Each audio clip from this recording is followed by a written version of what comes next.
ఇంకా assembly budget సమావేశాలు ప్రారంభమయ్యాయి. లైవ్ లో చూద్దాం. అధ్యక్ష, ఏ ప్రశ్నకు సమాధానం అవునండి, బి ప్రశ్నకు సమాధానం లేదండి. 2015-16 ఆర్థిక సంవత్సరంలో వడ్డీ లేని రుణాల పథకం కింద ప్రభుత్వం రూపాయలు 378 కోట్ల మొత్తాన్ని విడుదల చేసింది. 2016-17 ఆర్థిక సంవత్సరంలో రూపాయలు 41.14 కోట్ల మొత్తాన్ని విడుదల చేసింది. రూపాయలు 1245 కోట్ల మొత్తానికి బీఆర్ఓని జారీ చేయడమైంది. సి ప్రశ్న సమాధానం, సంచిత వడ్డీ లేని రుణాల వివరాలు జిల్లాల వారీగా సభా సమక్షంలో ఉంచడమైంది. ఆ మొత్తాలను త్వరలో విడుదల చేయడం అవుతుంది. జీవన్ రెడ్డి గారు. అధ్యక్ష,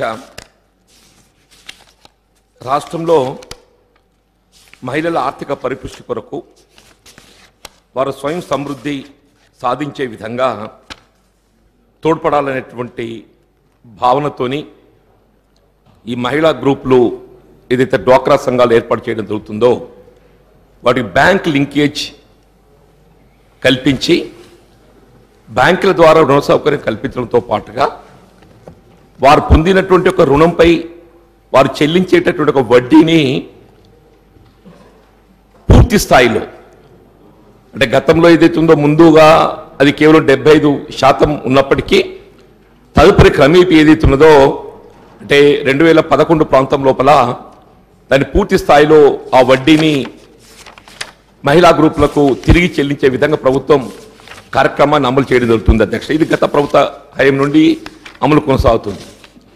కానీ తెలంగాణ రాష్ట్రం ఏర్పడిన తదుపరి ఇప్పుడు గౌరవ మంత్రి గారు పేర్కొన్న విధంగానే 2015-16 ఆర్థిక సంవత్సరానికి సంబంధించి వారు విడుదల చేసింది కేవలం 378 కోట్లు అని చెప్పిన వారు పేర్కొన్నారు. అధ్యక్ష, మరి 2015-16 చెల్లించవలసిన బకాయి అంటే the amount to be released to the beneficiaries 433 కోట్ల 37 లక్షల. అధ్యక్ష, అట్లాగే 2016-17 సంబంధించి వారిచ్చిన లెక్కలకు అనుగుణంగానే 452 కోట్ల 78 లక్షలు చెల్లించవలసి ఉండగా విడుదల చేసేది కేవలం 41 కోటి 14 లక్షలు మాత్రమే. అధ్యక్ష, అట్లాగే స్త్రీనిధికి సంబంధించి కూడా 131 కోటి 82 లక్షలు విడుదల చేయవలసి ఉంది.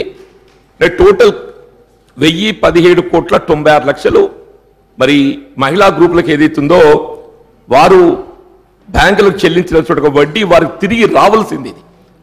గత 2 సంవత్సరాల నుండి అంటే 2015-16లో కొంత విడుదల చేయబడ్డప్పటికీ 16-17 ఇప్పటి వరకు ఏదైతుందో ఇటిల్ ఎండ్ ఆఫ్ ది మార్చ్ వారు బీఆర్ఓ బడ్జెట్ రిలీజ్ ఆర్డర్ ఏదైతుందో 1245 కోట్లకు విడుదల చేయడం జరిగిందని చెప్పి పేర్కొన్నారు. అధ్యక్ష, మరి బడ్జెట్ రిలీజ్ ఆర్డర్ అనేది ఏదైతుందో మరి ఇంతవరకు సంబంధిత జిల్లాలకు కానీ ఆ సంఘాలకు కానీ చేరినటువంటి దాఖలాలు లేవు. అధ్యక్ష, వాస్తవంగా సమాజంలోని నిరుపేద వర్గాలు ముఖ్యంగా మహిళా సంక్షేమం అనేది ప్రధానం. అధ్యక్ష, వారికి పెట్టుబడులు సమకూర్చుకోవడానికి కొరకు ఉపయోగపడాలి అనేటువంటి ఒక భావనతోని మనం మహిళా గ్రూపులు ఏర్పాటు చేయడమే కానీ వడ్డీ లేని రుణ కార్యక్రమాన్ని అమలు చేయడమే కానీ మరి బ్యాంకుల నుండి ఏదైతుందో రుణ సౌకర్యం కల్పించడం కానీ ఈ కార్యక్రమం అమలు చేస్తున్నాం.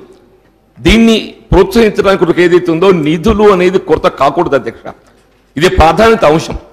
కాబట్టి దీనికి ఏదైతుందో ఈ డబ్బులు వెనువెంటనే విడుదల చేయటము మన మహిళా సంఘాలకు జమ చేసే విధంగా చర్యలు చేపట్టాలని చెప్పని ఒకటే. అధ్యక్ష, రెండోది ఈ మధ్య మరి రాష్ట్ర ప్రభుత్వ గౌరవ ముఖ్యమంత్రి గారు ఏదైతున్నదో ఈ విలేజ్ ఆర్గనైజర్స్ గ్రామాలలో ఎవరైతే ఈ మహిళా గ్రూపులు ఆర్గనైజ్ చేయటము వారికి ఆ బుక్ కీపింగ్ లోపల తోడ్పడేటువంటి వారికి ఆ మహిళా సంఘాలు 2000 రూపాయలు చెల్లించితే రాష్ట్ర ప్రభుత్వం ఏదైతుందో 3000 రూపాయలు మరి వారికి వేతన రూపంగా ఇచ్చే విధంగా నిర్ణయం తీసుకుంటం జరిగింది.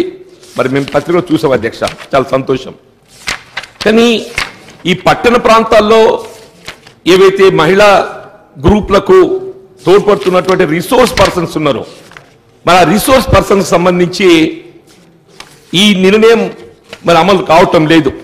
ఇలా గ్రామీణ ప్రాంతంలో కానీ పట్టణ ప్రాంతంలో కానీ మహిళా గ్రూపుల ఆర్గనైజింగ్ కొరకే కానీ వారికి ఇతరత్ర బ్యాంకు నుండి రుణ సౌకర్యం కల్పించడం లోపల తోడ్పడుతున్నటువంటి యొక్క సహాయక చర్యలు చేపడుతున్నటువంటి ఒక you call them village organisers or resource persons, వారందరినీ ఒకే దామాషాగా ఏ విధంగా విలేజ్ ఆర్గనైజర్స్ కు ప్రభుత్వం 3,000 రూపాయలు కల్పించడం జరుగుతుందో, ఈ పట్టణ ప్రాంతాల్లో మున్సిపాలిటీల్లో విధులు నిర్వర్తించే వారికి కూడా ఆ 3,000 రూపాయలు కల్పించాల్సినటువంటి బాధ్యత మరి ప్రభుత్వంపై ఉంటుందని చెప్పని నేను పేర్కొంటున్నాను అధ్యక్ష. దయచేసి మరి గౌరవ మంత్రి గారు ఏదైతే స్పెసిఫిక్గా at least before end of the March ఈరోజు మొత్తం యావత్ తెలంగాణ రాష్ట్రంలోని ఆడబిడ్డలందరూ కూడా శాసనసభ వైపు చూడటం జరుగుతుంది అధ్యక్ష.